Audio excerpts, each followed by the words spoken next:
Hey everyone, it's Caliber32 Special. Welcome back to the channel. A while back I shared that I had gotten a holster from Craft Holster. If you remember seeing the video, you might remember this holster.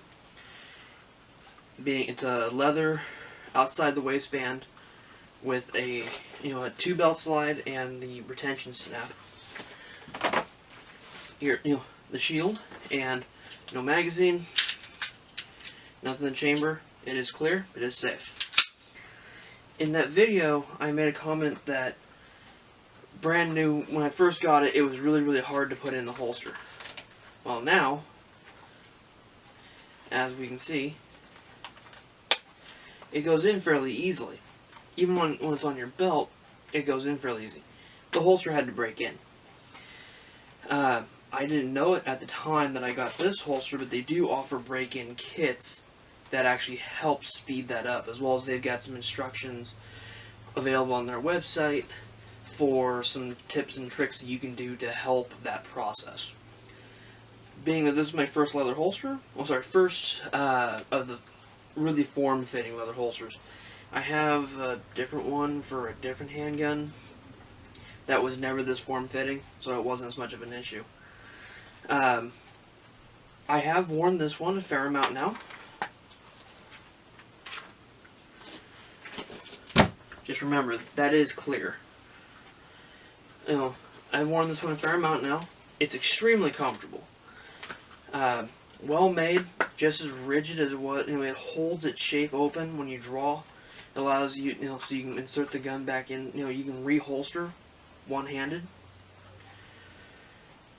Being that it is a outside the waistband with my build, it wouldn't be being a two belt loop version. It's not really a 3 o'clock for me. It's more of a 4 o'clock carry. For when I'm up and moving and walking and doing my normal day-to-day things, extremely comfortable. The one place I found where, and that's not a knock on this holster, it's just the 4 o'clock carry problem, is when I'm sitting, especially in a rigid back chair, it just puts a lot of pressure on my kidney. And that's going to be a problem with pretty much, as far as I can tell, because I've played around with some of the Kydex, holsters at 4 o'clock. It's an inherent 4 o'clock carry problem.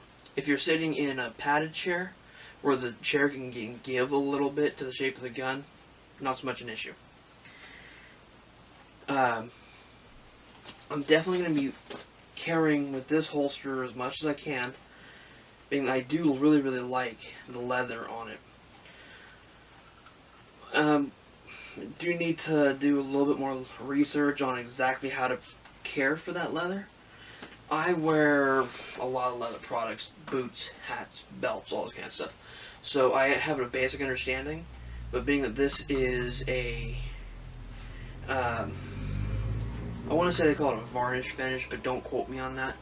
It is a sealed finished leather. I'm going to be doing some research on how to properly care for holster leather. And that would be something I encourage you to do as well. Just as you want to clean, oil, and properly care for your firearms, the accessories are just as important. Because if you're carrying and this has an issue, it may inhibit your ability to draw, or it may become a danger in itself, in that it no longer protects the firearm the way it's supposed to. A comment I had made early on was, this holster doesn't completely cover the trigger guard. After talking a little bit with Craft, they do offer other ones that do cover the full trigger. It was just discovered, they, in their experience and their customers' experience, from what they tell me, having the full trigger cover on this particular design was causing other issues.